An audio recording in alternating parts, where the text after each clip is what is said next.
Hey everyone, don't waste your time and let's go start this video and watch this video. Everyone loves talking about salary, but seeing what people actually make in 2026 tells a very different story. Some of these numbers are impressive, some are surprisingly low, and a few honestly made me question whether a paycheck that sounds good on paper is actually enough to live comfortably. Well, let's see how much my McDonald's manager paycheck was for these last 2 weeks. Whenever I hear someone call a job easy money, I immediately want to know what they're leaving out. A high paycheck usually comes with some combination of skill, experience, risk, long hours, or difficult working conditions. I wouldn't judge the job by salary alone. The lifestyle behind that number matters too. Here's exactly how much money TikTok paid me for the month of July. Now this is the kind of salary that can definitely get people's attention, but mining and similar industries aren't exactly ordinary 9-to-5 jobs. If you're earning significantly more, there's usually a reason for it. Personally, I'd rather understand the workload and sacrifice involved before deciding whether that paycheck is actually worth it. No jackpot. I work in the oil field and I make $16,000 a month. And I hear a lot of people say, must be nice and easy money. But trust me, this job is not easy. Now, this is something people often forget when comparing salaries. Your paycheck isn't always the entire compensation package. Benefits, overtime, bonuses, retirement contributions, and other perks can make a massive difference. Two people earning the same salary can have completely different financial situations depending on what their employers actually provide. I work in the oil field and I make $16,000 a month. And I hear a lot of people say, must be nice and easy money. But trust me, this job is not easy. And you earn every penny that you get paid out here. You work 15-hour shifts for 30 days straight in a 90-degree heat and minus 40 below weather conditions. And whether you're sick, tired, it doesn't matter. You must show up every day and you must perform. And besides that, this job is extremely dangerous. A lot of people get hurt out here. A lot of people lose fingers. And even fatalities do occur in this field. Yes, the money is good, but you miss out on so much life. And especially if you have a family, if you have kids, you will miss on birthdays, you'll miss Thanksgivings, Christmas, and the oil field does not give a about none of that. Now, this is the downside that salary videos rarely show. You can earn a lot of money and still pay a personal price for it. Missing birthdays, holidays, or important family moments can eventually make someone question whether the extra income is worth it. Money is important, but time is something you can't earn back. Oh, wow. What do you do for work? I'm a busser at Cheesecake. Cool, and how much are you currently making there? Roughly anywhere from 2,500 a month. Nice. So it's like $3,000 a month. I'm a manager at a bar. How much do you make? 25. I work at Crown Plaza on 2nd Street. Cool. How much do you make? It's $12.50 an hour. I run a cocktail program at a bar. How much do you guys make doing what you do? $65 a year. Work at Panda Express. Panda Express. Panda Express. How much do y'all make? $16.50. Nice. $16.50 as well. I work as a host at a restaurant. How much do you make doing that? About $22 plus tips. I am the owner of Backstage Coffee in Greenville, North Carolina. From the business side, how much are you paying yourself? I paid myself probably about like 18,000, like a little bit less than 20, I think, but most of it goes right back to the business. This is why I think salary transparency can actually be useful. Seeing real people share their numbers gives you a much better idea of what different careers can realistically pay. But I wouldn't compare yourself directly to strangers online. Location, experience, taxes, hours, and benefits can completely change what that number actually means. Well, let's see how much my McDonald's manager paycheck was for these last 2 weeks. I came to the bank, but I think they're closed. I think I'm gonna have to come back after work to actually deposit my check. Let's see. I haven't even looked at it. I usually don't look at it. It's not that bad. 2 weeks worth of work, which is, somebody was asking last time, multiple times. This is for 68 hours, which means I did not work a full 40 hours within the 2 weeks. Yeah, I did not work 40 hours, and I worked 69 hours. And I did get a $10 bonus, and it says they gave me 3 hours of sick time, and it's after taxes $1,056. And I just noticed right here that they have not given me my PTO yet. I've been a manager for a year. They do not give you PTO at my particular store until you've been in management a year, and I have been management a year. This kind of work deserves more respect than it usually gets. People often see the paycheck without thinking about what someone has to physically do to earn it every single week. If the job is exhausting or dangerous, I understand why the compensation would need to be higher. The money has to reflect the sacrifice. Here's exactly how much money TikTok paid me for the month of July. Well, technically June, since you do get paid out for it a month later, but let's get into the video. I also want to preface that I share this for transparency. I've been doing on my page now for about 2 years, and I'm going to continue doing so. For context, I am part of the TikTok Creator Program. Anyone can get into this program as long as you meet certain requirements that you can look more into on your own time. But once you are in the program, as long as you create minute-long content, you get paid based off of the amount of views that you get. For the month of June, I had over 428,000 qualified views, and within that, my RPM, which is how much I get paid per 1,000 views, was $1.91. This number will vary per creator per person, but that was mine for that month, and that means for the month of June I made $810.76 after some PayPal fees were taken out, which I think is really good considering that's money that I'm earning for just doing what I love, what I'm passionate about, which is creating content and helping you guys out. I do have my 9 to 5 that I work full time. I find these personal salary reveals interesting because they challenge assumptions about who actually makes good money. You can't always tell someone's income by their appearance or job title. And honestly, that's a good reminder that career choices should be based on actual opportunities and skills, not stereotypes about what sounds impressive. This is what working at Amazon during peak season looks like. Today, for the first 4 to 5 hours, all we were doing was just picking. And there was a bunch of people today, so I got my own lane. And this was literally the easiest thing ever. And the whole time, I was just vibing, listening to music with the glasses I use to record these videos. Honestly, it's super chill, especially with music playing. It makes the time go by super quick. After that, we had to do picking, and not gonna lie, it's pretty easy. You're just playing Tetris again, just with bigger items. This is how it starts, and this is what it looks like at the end. After all of that, you just take it to the location right here. All you guys have to do is park it basically. And we basically do this for the last 3 to 4 hours of the shift. Monthly income can sound huge until you actually start subtracting everything. Rent, food, insurance, transportation, taxes, and debt can eat through a paycheck incredibly fast. That's why I think people should stop asking only, how much do you make? A better question is, how much do you actually have left after everything is paid? Full day of work, and what I make is a 23-year-old FedEx driver. You know, I'm waking up, pounding some caffeine before work. That's what the van's looking like. So this job isn't paid hourly, so I'm running the doors. It's just paid up based off how many stops we have that day. So I'm always it looks kind of goofy, but I'm always kind of running up to the door so you get it done as quick as possible. I start delivering at 8:30, and then I'm done usually around 3:30 or 4. But I don't know how I get so dirty working here, but I do. So at the end of the day, we get paid $1.50 a stop. I had 250 stops today, or 240, so $360.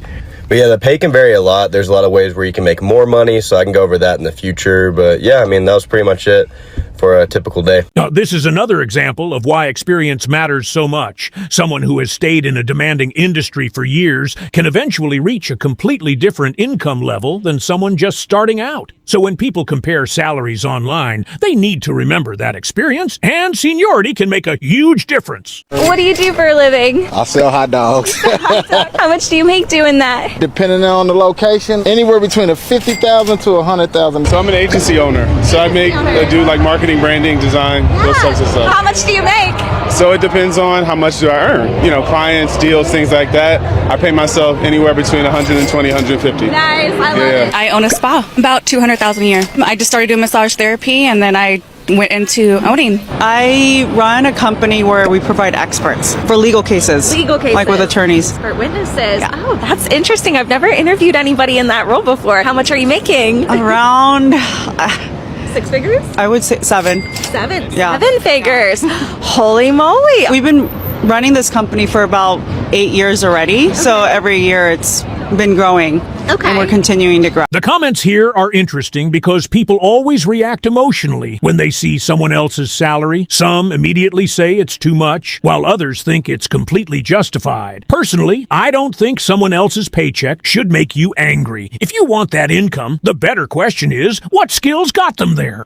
How many Americans actually make six figures? If you spend enough time online, it probably feels like everyone and their brother makes 100K or more, but the real numbers tell a very different story. Now for the data. According to YouGov, only 18% of US adults earn over $100,000 a year. So that's fewer than 1 in 5 Americans who actually make six figures. And if we slice that by gender, 25% of men, or 1 in 4, make six figures, compared to 12% or 1 in 8 women. Age does change the picture a lot too. Starting with those 55 and older, 16% make at least six figures. Ages 45 to 54, it's 20%. If you've stayed this long, hit that follow button. Ages 35 to 44 is where we peak, 25% making six figures. Ages 25 to 34, it's 18%. And finally, for ages 18 to 24, if you are stressed about making six figures at this age, please just put your phone down and stop tweaking, because in reality, the percentage of people in this age range that actually make six figures is just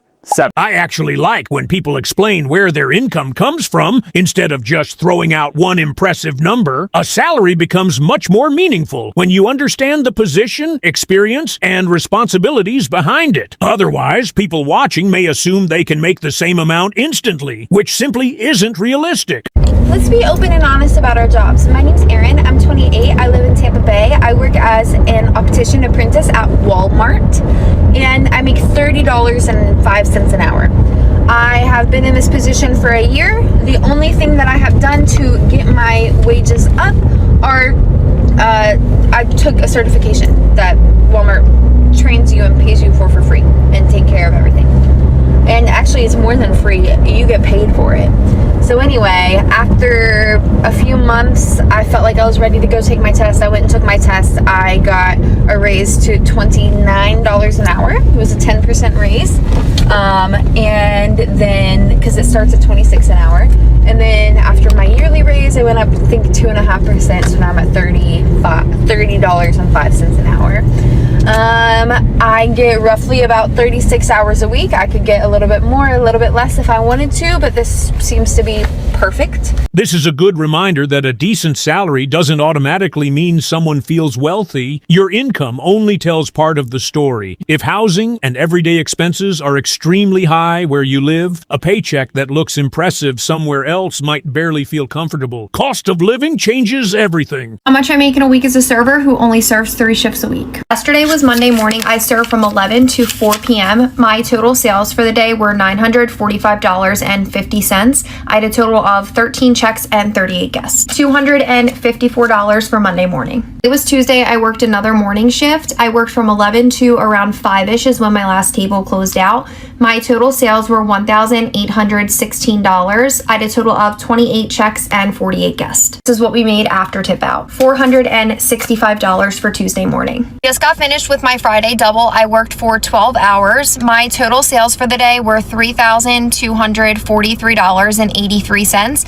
I had a total of 40 checks and 112 guests. $840 for my double. Tonight was Sunday. I worked a shift for the Eagles game. I worked for 5 hours. My total sales for the night were $1,012.90, $220. Total for the week, I made $1,779. I think this is exactly why location should always be mentioned when someone reveals their salary. Making a certain amount in a low-cost area and making the same amount in an expensive city can feel completely different. The number matters, but purchasing power matters even more when you're talking about real life. Switch over to the next one, pay transparency. What I make as a nurse with 2 years of experience in LA. Bi-weekly paycheck, hours worked 72 hours, base pay is $56.12 an hour. Night shift is another $5.75 and weekend shift is another $2. Gross pay is $45.85, taxes are $1,227 and deductions are another $530. Net pay is $28.26 for 2 weeks. What stands out to me here is how different people people's definitions of good money can be. Someone might consider this income incredible,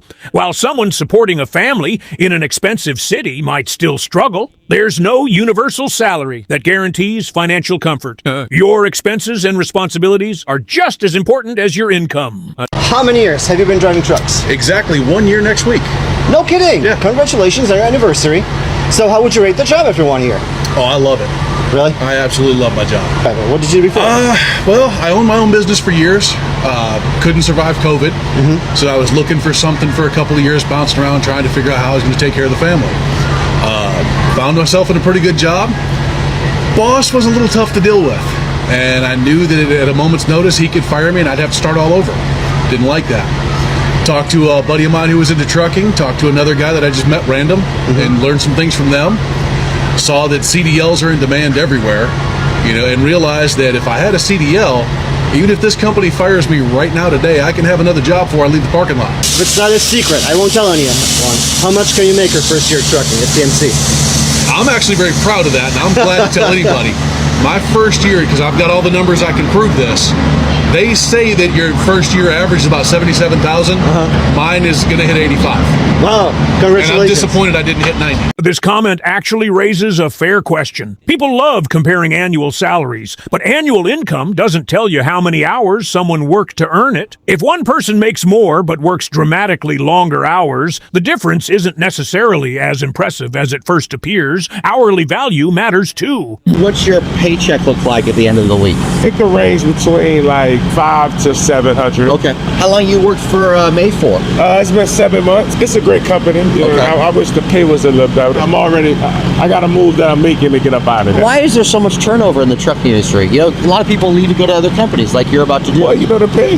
Yeah. I mean, that's the only thing that makes sense. This is the kind of salary story that makes you realize there isn't one path to making good money. Traditional career advice often focuses on degrees and corporate jobs, but people build income in very different ways. The important thing is understanding the skills involved and whether that income can actually be sustained long term. What do you do for a living? I'm an embedded software engineer. And how much are y'all making? I make $150. I'm a product manager at a healthcare software company. About $143. I'm a sales engineer. I make $85K plus superannuation, which I think is the equivalent of your 401k. I'm a director of sales and marketing for a tech company. About $150K a year. I work full-time in technical support, so high five figures. I'm in software sales for an AI company. 150K. I'm a technology consultant. I'm making 155. I work in tech sales, something around 90K. I'm doing an internship this summer for so I'll be making 40 an hour. Do you feel well compensated? I do feel well compensated. I feel very blessed, Yeah, make commission as well, so sort of reflective of our performance. This is exactly why researching compensation before choosing a career can save people years of frustration. Too many people choose a field because they heard it pays well, only to discover the reality is completely different. Look at real salaries, job openings, experience requirements, and costs before committing to a career. Okay, it's 2 days before our payday. How much money do you think you have in your account? I'm hoping at least $40. How much? In the single digits, guys. I have $7.46. Oh boy. It's 2 days before payday. How much money do you think you have in your bank account? I think I have 17.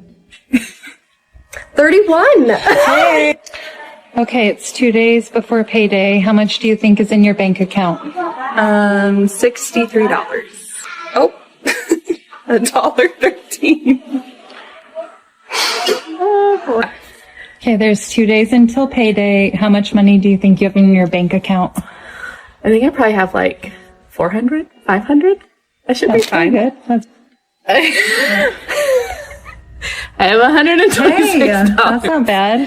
Now this is where the number can become misleading. An hourly rate might sound great until you realize how many hours you're actually getting, whether the work is consistent, and what deductions come out of the paycheck. I'd much rather have predictable income and benefits than an impressive hourly number that isn't reliable.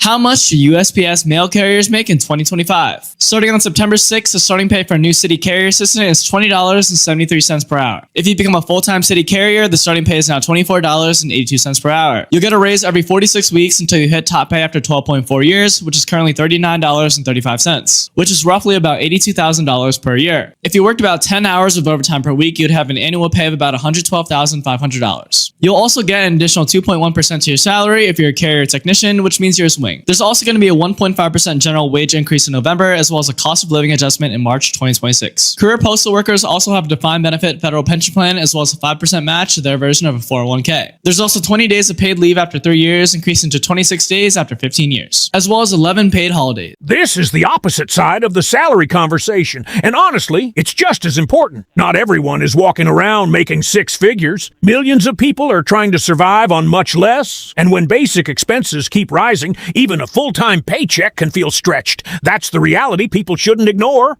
I was hired to work at Costco in September of 2023, and I was told I was going to be making $17.50 an hour, and today I made $56.85 an hour. So let's talk about it. So in all my interviews, they told me I was going to be making $17.50 an hour, but when I got there for orientation, I found out that there was a corporate-wide dollar raise, and so I started actually at $18.50 an hour, $27.75 on Sundays, because it is time and a half on Sundays. Then you can get raises based on hours work, based on position, and sometimes just more corporate raises. So spring of 2024, I had my first raise to $19 an hour, just a 50-cent raise. That was based on hours worked. In May of 2026, I got another $1 an hour raise to $24, but that only lasted for 2 days before I got licensed. Once I got licensed in the hearing aid center, I now make $37.90 an hour on weekdays and $56.85 on Sundays, because it is time and a half. After seeing all these different paychecks, my biggest takeaway is that salary alone doesn't tell you whether someone is financially successful. The real picture includes expenses, taxes, debt, benefits, hours, and quality of life. A big number looks great online, but what matters is how much freedom that income actually gives you. And that's what makes these salary reveals so interesting. There isn't one magic number that means you're doing well. Someone making $50,000 could be financially comfortable, while someone making $150,000 could still be struggling. It all comes down to what you're keeping after the bills are paid. So I'm curious, what salary do you personally consider comfortable in 2026? And do you think today's salaries are actually keeping up with the cost of living? Let me know below. And this video is made for entertainment purpose only. Like and follow and subscribe and comment this video. An interesting part in the video, please comment and like, follow please. Thank you.